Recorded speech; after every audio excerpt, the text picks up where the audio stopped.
Ready to soundtrack your summer? With Red Bull Summer All Day Play, you choose a playlist that fits your summer vibe the best. Are you a festival fanatic, a deep end DJ, a road dog, or a trail mixer? Just add a song to your chosen playlist and put your summer on track. Red Bull Summer All Day Play. Red Bull gives you wings. Visit redbull.com/brightsummer ahead to learn more. See you this summer. Last night, you spent 2 hours deciding what to wear to the party. This morning, it'll take you 2 minutes to list it on Depop and make your money back. Just grab your phone, snap a few photos, and we'll take care of the rest. The sheer dress and platform heels you'll never wear again? There's a birthday girl searching for them right now. Your one and done look is about to pay for your next night out. Or at least the ride home. Your style can make you cash. Start selling on Depop, where taste recognizes taste.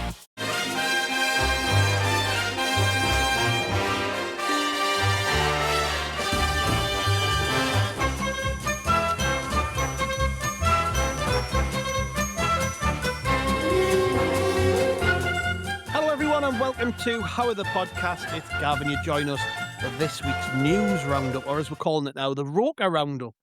Another title which I've stolen from our brilliant website. But this is our weekly roundup of all the news surrounding Sunderland AFC and what's going on in the world. Joining me today are two fine young gentlemen. First up, we've got Ant Watson. Hello, mate. I'll have the fine, but I think I was young a few years ago. But all good, mate. Thank you very much. Yeah, looking forward to this. Yeah, now you've hit that big milestone, mate. I don't know whether you can be classed as young, but I'll call you young. It's fine. I think if you want to call us young, mate, you go for it. Young at heart. Exactly. We're all young men. Exactly. Also with us is Andrew Smithson. Hello, mate. Hello, mate. I've definitely been in the court roundup in the paper. I don't know if I've been in the Roker Roundup before.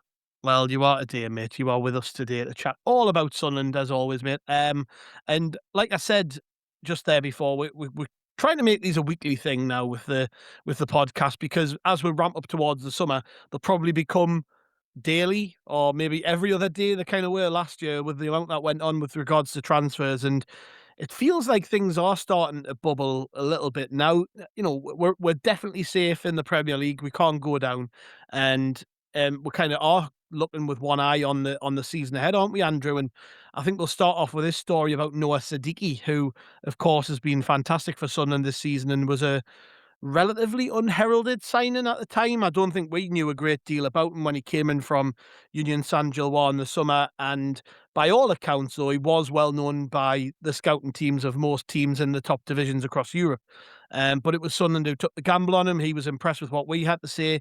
He's come in and he's been virtually an ever-present. I think the only reason he hasn't played more games would be the African Cup of Nations, really, and his team did very well in that.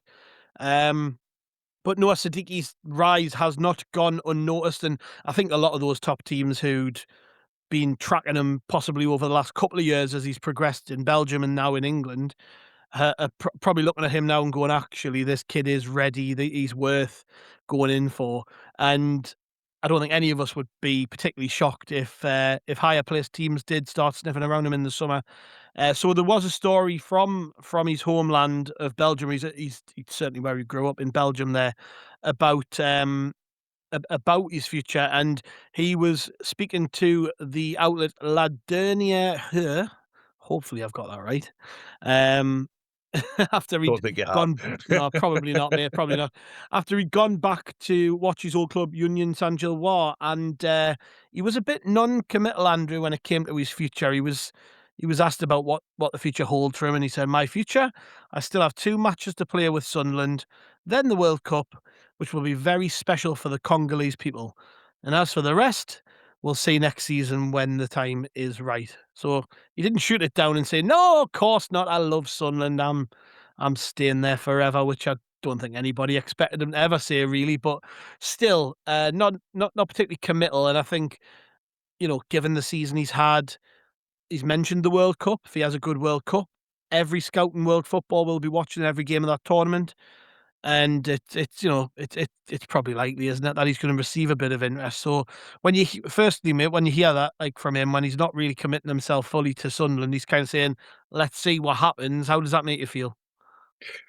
It's just the way the world goes. Now, I would have loved it if he'd said something like, "Oh no, cut me and I bleed red and white, Sunderland till I die. I never want to leave."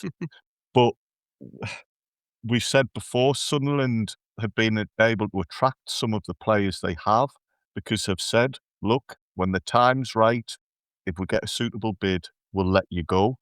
So maybe there's already been things in the pipeline behind the scenes. You don't know. Whenever somebody speaks to an outlet from abroad, there's always that one way you can throw in, "Oh, it's been lost in translation. That's not what I meant. That's not how I said it. It's been taken out of context." So, yeah, uh, it's a shame if he moves on, but it's not the biggest surprise in the world. It's how Sunderland want to do their business. They want to buy players, train them on, and get the value in selling them for a higher price. I personally think Sadiki would benefit from staying with us for a little bit longer. You know, he's been phenomenal for us, but there's definitely more for him to learn and more experience he needs. I can't remember who it was, but I think Chris Wynn had somebody on at one point who was saying, like you suggested, Gav, a lot of clubs had looked at Sadiki and just thought it's a bit too soon last summer to bring him in. And they were a bit surprised that Sunderland took that jump and got him when they did. It means that we've perhaps got him a little bit cheaper than we might have done. But yeah, it does seem as if other clubs have now gone, you know, we should have moved when Sunderland did. This lad's got something about him. So maybe from the start, the hierarchy knew that they'd stole a march and that they'd got a good player. If he is to leave, hopefully we'll replace him. And if he is to stay put, I don't think he's said anything too disrespectful there. Hmm. You know, it's not like he's burnt his bridges or anything like that, put it that way. Yeah, I think when you consider the position that we were in, and when we signed Sadiki, we were fresh out of the Championship, not well fancied by anybody to do well this season. So you've got to imagine that there probably were things that we had to say to the players to get them to come.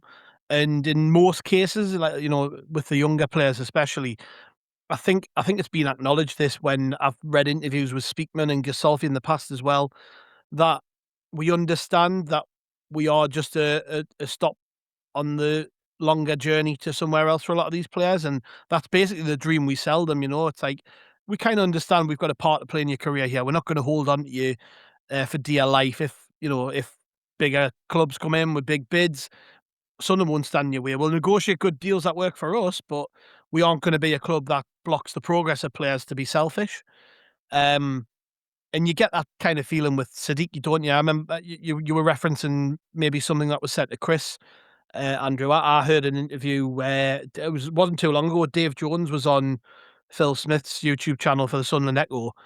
And obviously Dave Jones has just not long left the club, so he was involved in things last summer when the club were dealing in the transfer market. And he'd said that, I think it was someone from Brentford that he knows had turned around to him and said, "How on earth did you get Noah Sadiki for that? Like, how did you pay?" So obviously even he was on Brentford's radar. But you do have to think, don't you, Ant, that, you know, it was probably part of the plan for a lot of these players. And I would include, you know, Robin Roofs, Habib Diarra, Chemsden Talby, Brian Brobby.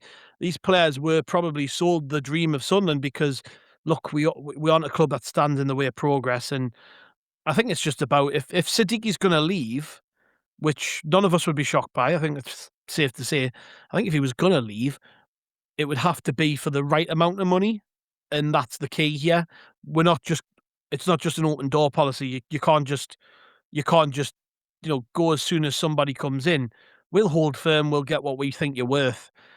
And with Sadiki, that could be anywhere upwards of 50, 60 million quid, in my opinion. So it's not a shock to read, really, is it? And to be honest, that not because it's not a shock, it helps me deal with it. I'm not really too fussed when I hear about a player being linked with a move away. It's kind of, I think it's part of the bigger journey, isn't it? Yeah, obviously we've seen it a few times. Obviously going back like the Jack Clark days. Obviously when we got rid of when we got rid of when Ipswich came for him, it was like, oh, we're not going to stand in your way and all that stuff. And I like that. It makes us that kind of um an asset really to other sides who are going to be looking around thinking, hang on, well, look what they've done with Noah Sadiki, you know what they've done with Robin Roos down the line. And I think, like I say, I think that's the only way that football is going to self-sustain itself, because there's gone are the days where you're just ploughing money left, right and centre, and you are going to have to, sell some players to move to get that money back in. I actually agree with Andrew about Sadiki. I think it's maybe a year too early for him. Just what I mean, I like obviously. I mean, he doesn't stop running. He gets himself into really good positions and everything like that, and he grafts his arse off. But I think he's lacking that goal or that killer pass. I think he's got one assist this season for Riggy, one against Villa, but he hasn't scored for us yet. And he obviously had that really good chance against Manchester United just recently. So I would say, if I was him, I would probably say have another year, try and add goals to your game. If you can do that, then you want to go to a European side, or you want to go to a side that's in the Champions League that we won't stand in your way. But probably, if a bid comes for him, as long as it's good for us, we will probably accept it, because obviously we'll need if we use that money and invest it really well, the fans are going to be like, well, yeah, we've done our job, and that's kind of what I'm not going to say the models. I'm not going to say that's kind of what the plan is with us. And I think that's with Sunderland fans as well. We've got to get used to that. We can't get too attached to players, because they are going to go eventually and hopefully have great careers. And to be fair to him, he's still young. He's still, in the infancy of his career.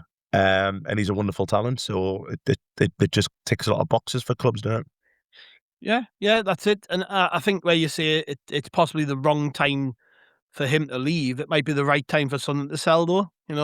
We might look at it and go, he's had a great year. He's barely missed a minute of football off the back of a World Cup. Is there a better time to sell him? That could be a way to look at. Hey, I don't think this will be the last time that we do one of these pods where we're talking about Noah Sadiki. I think this might just be the start of the talk. I think last summer I can remember me and Johnny doing quite a lot of these and laughing about how basically every one of them had an update on Joe Bellingham. And I've got a feeling it'll be the same with a few of these lads. So, yeah, it probably won't be the last time that we talk about Noah Sadiki. So we'll just we'll put a full stop at the end of that one for now, anyways, and move on slightly to another player, somebody who I think you lads have talked about a little bit with Martin on the Q&A this week. But Lutsharel Geertruida, on the Q&A, it was talked about, is it right that Sunderland aren't signing him? You were talking about, could it be that he just simply doesn't want to stay with Sunderland? You were talking about how could this potentially be a change in direction, that he was starting the game at the weekend against Man U. But it looks like, unfortunately, that's not the case, because Florian Plettenberg, who is a journalist for Sky Sports in Germany, has tweeted today that Lutsharel Geertruida will not stay at Sunderland beyond the summer. Sunderland will not trigger the €23 million option to buy. The 25-year-old will initially return to RB Leipzig, but a permanent departure is considered likely. Initial inquiries have already arrived, with interest from clubs across Europe's top 5 leagues. So, yeah, a bit disappointing, Andrew, that he's not going to be staying with us. But I think we need, with virtually all of these players, I think we need clarity quite early on what's going on. I'm pretty sure, with this Geertruida thing, I think it's safe to say that, the stance on it was probably established a long time ago. I think when we were prepared to allow him to go to Liverpool and facilitate that move, and he wanted to make that move happen as well. I think that said quite a lot, and he hasn't really played a massive amount of football since. So again, when we're talking about not being shocked about things, I'm not particularly shocked. And as much as I like him as a player, I think he's a lot better than being a utility option and a squad player at Sunderland. And we can't be selfish in these situations. We could by all rights, we could trigger that option and buy him. We'd say, well, don't care what you want to do, mate. We're signing you. But obviously, it's obviously being viewed that that's not what we want to do, not what he wants to do. So, yeah, a little bit disappointing. But at the same time, I think he's far too good and far too young to just be considered a second option at Sunderland. I genuinely think we'll see teams maybe who finish higher than us in the table interested in him over the summer, and it's no slight on him or us, is it? But certainly not surprising news. No, it's not surprising, Gav. And like you say, it's no slight on him. It's no slight on us. It's just one of those things where he's not quite right for Sunderland. It it, it is it is a shame because you don't Sunderland are not used to being in this position of having quality players on their books and just being happy for them to leave and move on. It's quite unusual for us. So there is a part of you thinks, oh well, are we giving up a really good opportunity to have an absolutely quality player part of our squad going forward? But yeah, from his point of view, he's going to want to be somewhere where he's getting starts more often. From our point of view, those 23 million euros, the club might think we can put that to better use elsewhere. There might be somebody else who will come in and do a job that the squad needs more. Something you said there, though, Gav, that I think is really important, and it brings us back to the previous story about Sadiki, is about clarity and things happening quickly.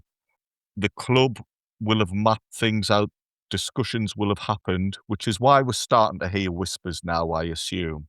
So none of this is going to be like last minute and things happening and the club have got no control on it.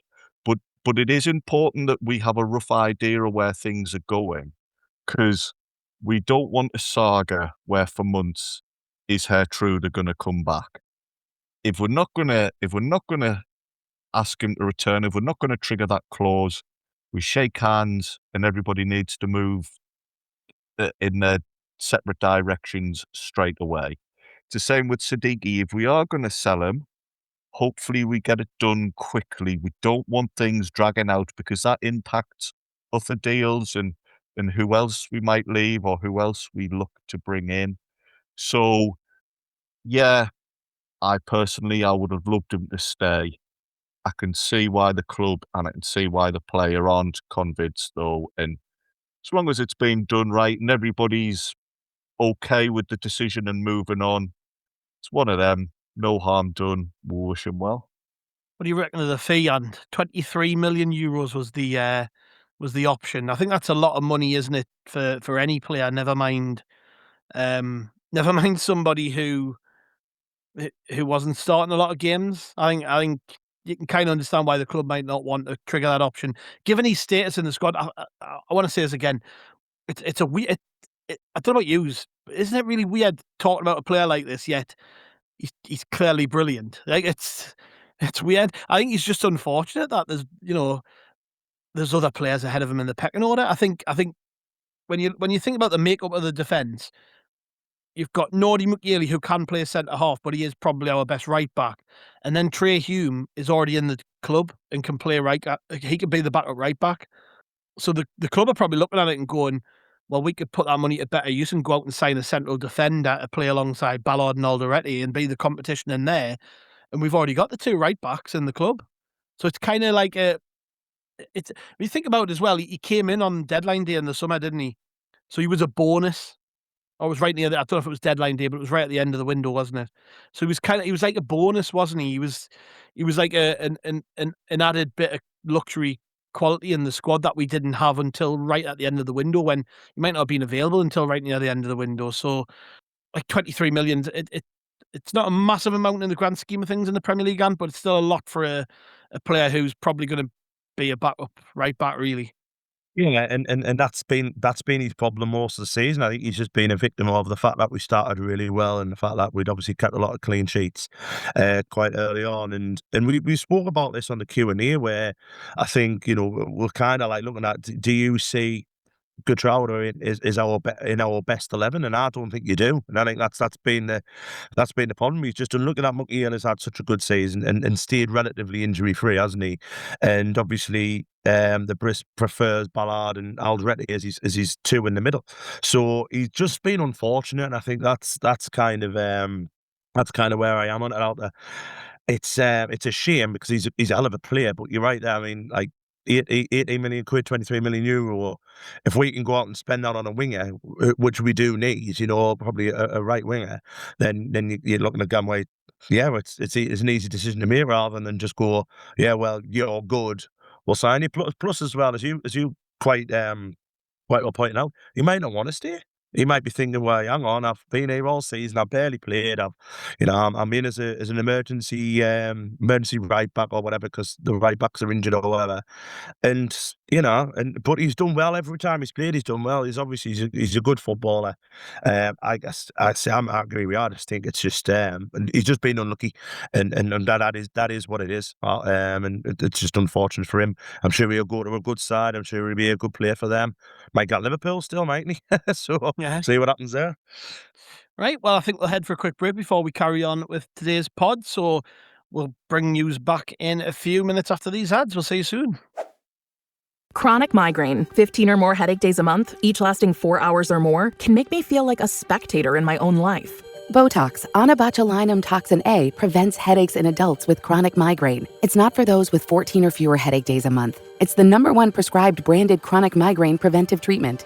Prescription Botox is injected by your doctor. Effects of Botox may spread hours to weeks after injection, causing serious symptoms. Alert your doctor right away, as difficulty swallowing, speaking, breathing, eye problems, or muscle weakness can be signs of a life-threatening condition. Patients with these conditions before injection are at highest risk. Side effects may include allergic reactions, neck and injection site pain, fatigue, and headache. Allergic reactions can include rash, welts, asthma symptoms, and dizziness. Don't receive Botox if there's a skin infection. Tell your doctor your medical history, muscle or nerve conditions, including ALS, Lou Gehrig's disease, myasthenia gravis, or Lambert-Eaton syndrome, and medications, including botulinum toxins, as these may increase the risk of serious side effects. Why wait? Ask your doctor, visit BotoxChronicMigraine.com, or call 1-800-44-BOTOX to learn more. Zootopia 2 has come home to Disney+. Let's go! Get ready for a new case. We're gonna crack this case and prove we're the greatest partners of all time! New friends. You are... Gary the Snake. And your last name? The Snake. Dream Team. New habitats. Zootopia has a secret reptile population. You can watch the record-breaking phenomenon at home. You're clearly working at Zootopia 2, now available on Disney Plus, rated PG. Welcome back to Haway The Podcast and moving things along a little more. I want to talk about Matty Young, Andrew, who, of course, is probably one of the most exciting young players in the academy system. Came through Sunderland Academy from a young age, is currently out on loan with Salford City in League Two, whose season isn't actually over yet. They've got a semi-final second leg to play on Friday night, and they're 2-1 up in that, so they could well be playing at Wembley this season, and Matty Young could be the one between the sticks in that game. But his name's been in the news a bit this week because, as revealed by James Copley at the Sunderland Echo, it looks like he's in discussions with the club over signing a new deal, 4 years plus an added year extension, which I think is a club option. So he could be potentially a 5-year deal with Matty Young. And I think when you consider his progress at such a young age, it's, again, we're talking about moving quickly. If he's had a good year, you want to get him tied up quickly, don't you? You want his future to be clear. You want him to know where he's going to end up next season, and you don't want any of the big boys, which will inevitably be sniffing around him, taking advantage of him maybe having a crap contract, essentially. Is he on youth player money and playing senior football? That's enough of a reason for a club to turn his head. So hopefully it looks like that's going to be tied up pretty soon. I would imagine that'll be concluded once his season's over, because he doesn't really know what's going on yet. I think from what we gather, and you lads will have seen the little YouTube documentary that Salford did on him not long ago, which if anybody listening hasn't seen it, I'd urge you to dig that out. It's really, really good. But in that, Gary Neville's talking about him, and he's saying, well, hopefully we get to keep him next season if we get promoted. So that was an early sign as to where we maybe see him progressing after this season. But, I mean, firstly, Andrew, to grab your thoughts on the news, I think this is great news, mate. I don't know what you think. I mean, it just seems like a no-brainer to tie down a really exciting young player. Definitely, yeah. It seems like a really smart move. And if that length of contract is right, it suggests that Matty Young himself is happy with what Sunderland have got in mind for him. Because, yeah, he will be attracting interest. I'm pretty sure Pep Guardiola was complimentary about him after a cup game. If I'm where he conceded like 8 goals, I think, bless him. well, yeah, maybe it wasn't was on him. Wasn't just, on him though, bless him. I think that's just Salford being no. in League Two, playing away at Man City. But Yeah, they took a bit of a beating. I think they played them again this season in the cup. they did. Yeah, I don't think it was quite as. I don't know if he even played in that game though. Well, Maybe I might be wrong. Somebody can get in touch and let me know. Yeah, but no, certainly he is getting a bit of interest, and I think he's still being involved in England youth groups and what have you. So yeah, tying him down is a positive. I agree with you. I assume that maybe out of respect for Salford, who've got big games still, we don't want to be distracting him and making a big announcement just yet. As long as in principle it's agreed, we can afford to wait until Salford's season is done before, getting it signed and sealed. And yeah, it's brilliant. We've seen it with Pickford before. He seems to be following a similar type of path of getting experience in the lower leagues. It's much better to do that than stagnate and just be perhaps at the club and only getting under 21 appearances. He's clearly well beyond that level. So yeah, it just looks like smart business by Sunderland, and I'm really keen to see how the lad progresses because he does seem to have something. Yeah. It's an interesting point that Andrew makes there about. I think it's a very easy comparison to make, Matty Young to Pickford, isn't it? Because as much as I like Anthony Patterson, he's not Jordan Pickford, and he didn't have the trajectory that Pickford did. I think if I remember rightly, Patterson didn't really have many loans away. I think he went to Sunderland RCA or something, and then he had a loan at not a very short loan at Notts County, which we called him back from, and then he got into the team in sort of the latter part of the season after that. So Patterson hadn't been out on loan much, and gained a lot of experience. So I'm not really figuring him in this conversation, even though with respect he's done well. When you look at Pickford, at the age Matty Young is now, Pickford was playing for Alfreton, who were in the Conference Premier at the time. So a league below where he finds himself now, really. And he's played, this is his second season at Salford, where he didn't play as much the first time around. I think he played 20 games in total, but this season he's been an ever-present. He's been virtually ever-present and played as their number one all season. So it's natural to make them comparisons with him and Jordan Pickford, isn't it? You see him and you look at him and you go, yeah, I can totally see why people would compare the two. I mean, if Matty Young goes on to have half the career Jordan Pickford's had, he's done well, hasn't he? Oh, definitely, and you hear it from like within the club as well. I think Mark Pruddle was saying like he's going to be like a top quality goalkeeper.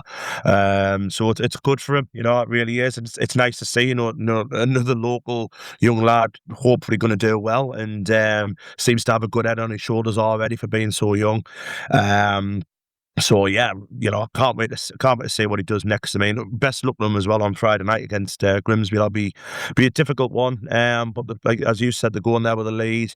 And look at him if he can get to Wembley and stuff like that. What an amazing experience that'll be for the lad. Such a young age playing at Wembley, trying to get a team promoted. Yeah, it's class. And I like what we're doing with him as well. We're taking our time with him as well. The fact that we've got Robin Roos in, the fact we've got Melker Elberg in as well, so we've got a dependable number 2. It can only bode well for him. They're gonna push go on him at some point that he's going to be our number 1 goalkeeper, but it'll be when he's ready, when we're ready to do it. And it's going to be like very little pressure on him. And I think that's happened with Pickford as well. And you look what Pickford did for us, he was unreal. And you can just imagine the same for Matty Young. So fair play to him, good luck to him. What would you like to see next for him, Andrew? I mean, is it too early to say, or do you reckon the club will be pretty certain of what they want next? Because I think he's only 19. We've got to remember that. At 19-year-old, what the hell was I doing? What were you doing? I certainly wasn't playing professional football. So, 19's very, very young, and he's lived away for a couple of years, so he's had a bit of growing up to do. he's got that senior football under his belt. So what's the next logical step for him? Is it, as Gary Neville suggests, and maybe another year with Salford if they stay in League One, or would you like to see him play at an even higher level than that? Because I've got to admit, if we can get him a good Championship loan, which I don't think should be off the table, I would like to see that happen. But, again, 19-year-old.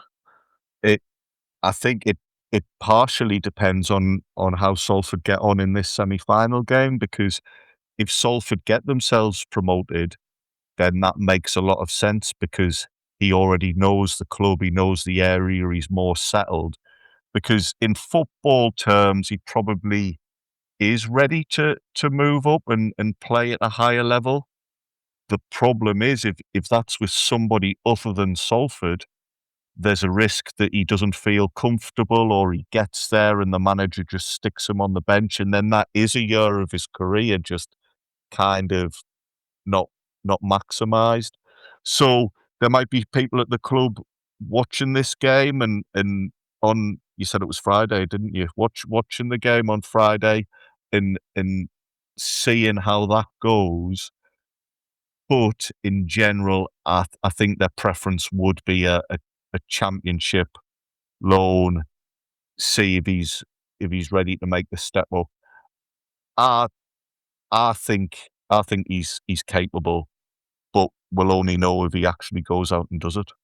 Yeah, and he's been linked with Cardiff and Plymouth as well, so that shows you the calibre of club. And I think, with the greatest respect to Salford, there's a lot more fans go to watch Cardiff games and Plymouth games than they do Salford. And I think just that increase in I don't want him to be too comfortable. As great as it is that he's done well at Salford and they trust him, if, Plymouth just missed out on the League One playoffs and Cardiff won the league, didn't they? So, if second was it? Second, Lincoln won the league, yeah. Oh, yeah, of course. So, even either way, Cardiff would be an unbelievable move. So if clubs of that calibre would take them and would commit to playing them, which is, again, when we talk about being in a strong position when it comes to transfer negotiations, that's the case with loans of young players too. We're a Premier League team. Our best young players are our property. We've got to act in our best interest in theirs. So any club that takes them, or any other player, they've got to commit to playing these players. And I think that's going to be interesting to see how that plays out with Matty Young. I'm really excited about him. Like, there's just something different about him. Like, you hear about all these talented youngsters that we've got in the academy, and I could name a bunch of them, but I won't through feeling slightly disrespectful about them by doing so. But they don't have the same kind of hype, excitement that maybe he does. So, I am really, really excited to see what happens with him. And of course, as well, there's been a story this week that Marcus Neal is also apparently in contract talks with the club, and he's had a really good season at under-18s level, and I think has broken into 21s too. He's the son of former Blackburn defender, West Ham defender, Lucas Neal. We signed him from Liverpool a couple of years ago, I think. So they've obviously got high hopes for him. So he's another one who's potentially looking at getting a better deal as well. So future seems to be bright with that side of things. And I guess that kind of segues us nicely, Andrew, into the next item, which is that tonight, as we record this, it's Wednesday, but tonight as this goes out, on Thursday, the under-21s are in Premier League Cup final action at the Stadium of Light. They take on Burnley under-21s. Season ticket holders can get in for free. Concessions are £1, adults £3, and it's a 7 o'clock kickoff. I imagine you're going along to that one. You never miss an opportunity to go along. Are you excited for it? I am excited. We've done well in this tournament this season, Gav, and we've scored plenty of goals. So, home advantage.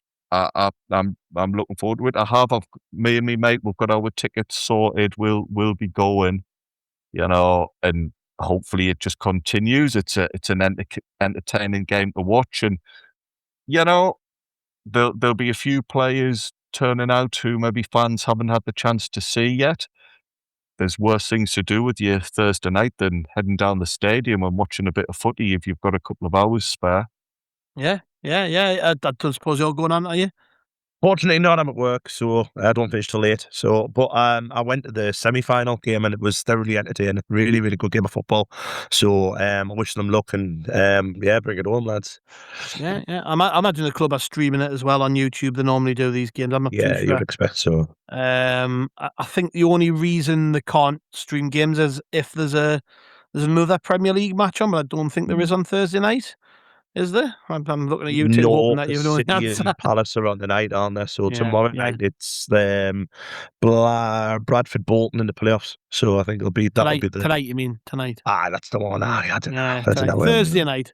Thursday night. There's Well, you've just told everyone we're recording on a Wednesday, so we haven't really let the cat out the bag too much. I think it's just kind of I think the frequent listeners to our podcast understand that we never record these at midnight or just before midnight. Although it is quite late, to be fair, it's only 2 hours till midnight. So, but anyways, I'm looking forward to maybe watching it on YouTube if it does pop up. I won't get along to the stadium, but I think you made a good point there, Andrew, about hearing the names of some of these players and not getting to see them necessarily. Marcus Neal's another one; he might well feature in this game. As we talked about, I think on last week's news roundup, the team did play a friendly behind closed doors against, I think it was Wolves, wasn't it? Wolves, yeah. Yeah, and involved in that game was Ahmed Abdullahi, Milan Alexic, Treog Nsui, who's back from his loan at Shrewsbury, and Timur Tutierov, who's been on loan at Exeter as well, and has apparently played very, very, very well. So probably going to feature in this game to try and bring the cup home, aren't they? So it looks like they'll have a strong team out, Sunderland. So get yourselves along. If you've got a season ticket, it's free. So get yourself there. I'm sure the tickets will be somewhere on the club website. I'm trying as we record, and I'm filling for time here. I'm trying to see if I can find the tickets on the website. How did you get yours, Andrew? Was it just just through the regular ticketing website? Like you say, season card holders, it's free. So you've got nothing to lose. Like I say, they've scored plenty of goals. Graham Murty's been at the club for a good few years now, and he seems what a shrewd appointment he was by because he was a Rangers manager and he's been our under 21 manager for a good few years now. He has, and he invariably gets them playing decent football. A lot of these lads seem to appreciate playing for him, from what I can tell. Some of them we've seen have ended up being in and around our first team. Some of them have moved on permanently or on loan and have done well at other clubs. So he's obviously excellent at his job. Mm-hmm. And you're right, his profile would suggest that if he wanted to, he could get himself a more senior job. But listen, if this is his niche, brilliant, because he seems to be doing a great job for us. Yeah, sticking with you, Andrew. Another news item here. The club have announced an update basically on or an announcement on the next phase of its multi-year investment programme, which will see significant enhancements made to the Stadium of Light and Academy Light during the summer. And I mean, there's a big old piece on the club website about this. I won't read every single word of it, but in short, in terms of the Stadium of Light anyways, looks like the club are going to be upgrading the hospitality areas, the LED pitch advertising. A lot of it's around basically increasing revenue, isn't it? These are things which will help us hopefully generate more money for the football club, but they've also kind of cobbled together a load of things and called them further improvements designed to enhance experiences for fans, players, partners and staff.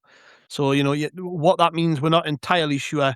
But Tom Burwell, the interim CEO, did have his say on things. And he said, following our return to the Premier League, this latest phase of investment reflects both the ambition and long-term vision we have for Sunderland AFC, which is interesting given the chatter over recent weeks about potentially the club being up for sale.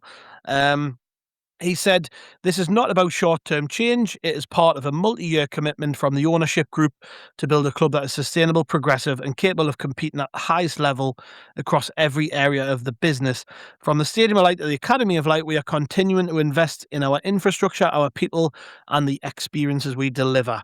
Significant progress has been made over the past 2 summers, and this next phase will ensure we continue to evolve and modernise in a way that reflects the scale, identity and future ambition of Sunday AFC. That's a lot lot of words to just say we're spending a bit of money on the facilities this year, and but there we go. Tom Burwell likes the sound of his own voice, I think. But bless him, he's trying his best. But yes, there's a lot going on, isn't there? At the club over the summer, and all joking aside, Andrew, it's just nice to hear, isn't it? After watching the stadium like drop to bits for years and years and years, I'm more than happy to hear that they're spending a little bit more money on things. Exactly. And you will have hosted pods or written articles on the website where this wasn't the case and the stadium wasn't getting any TLC. And it filters down to fans. If the ground is looking shabby and unloved, it's going to impact the supporter mood. It's going to impact the atmosphere amongst the squad as well.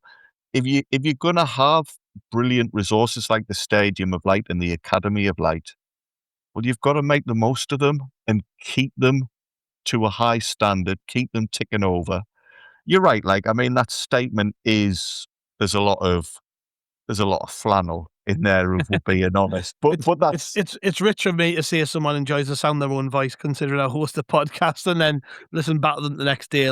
But well, I'm keeping quiet on that point because I'm the same. But yeah, the statement. I suppose this type of statement has to sound flowery. That's just the way things go. I mean, Tom Burwell, he's a busy old fella for an interim position.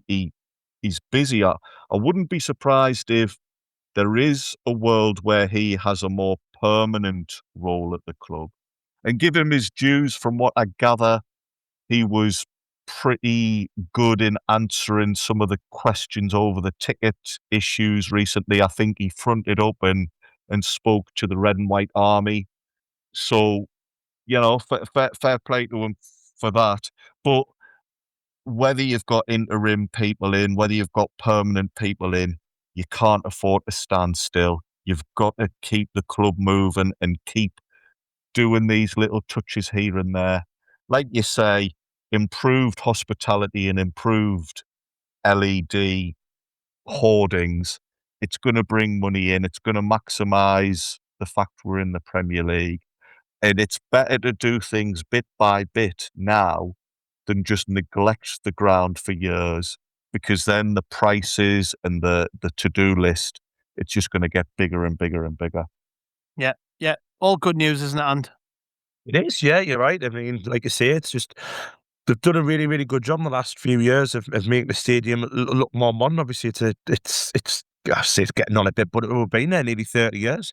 So, the fact that, the going back to when the blast cleaned all of it, so it looks brand new, the Welcome to Sunderland sign, which I think looks absolutely brilliant when you're crossing the bridge, and that'll look mint in the winter months when it's lit up. That'll look so good.